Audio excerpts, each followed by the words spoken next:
The acting principal at Jose Rios Middle School tells Newswatch it is crazy to think bullying will be eliminated from schools, but it's not crazy to try and prevent it.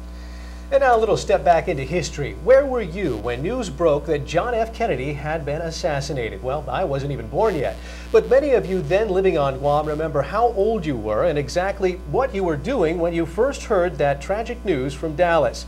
A well-known local leader shared his story with us over lunch today, reminding us that it was President Kennedy who lifted the naval security clearance, a move that started an economic engine that still drives our economy today.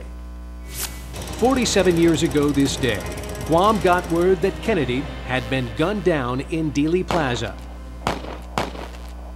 News that changed the world, and the world as Guam knew it. You know, I was about 13 or 14 years old. I had just finished being a tenorist, a mass server at the Agana Heights Catholic Church. And it was just several months after Typhoon Karen had hit us, so that there was no electricity, there was no water. In fact, there were very few roofs. We were not only recovering from a major typhoon, we were also recovering from the ravages of a 4-year war. Guam had been the only United States territory that had ever been possessed by a foreign government. My parents woke up one morning and found a foreign flag flying over their land.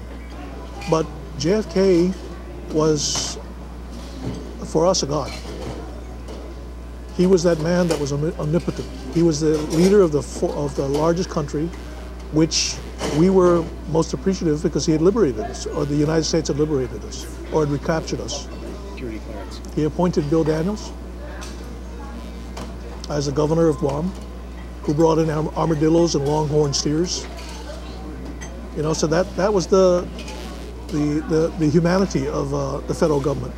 As I became older, I began to understand that his simple act of lifting the security clearance from Guam meant that it was the start of an economic boom that today is producing 1.3 million people every year, an industry of $1.6 billion, and a workforce of 20,000 people.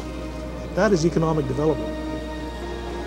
Wow. It was really sad that he had to die, but then most great leaders of the United States had to die in order to become recognized.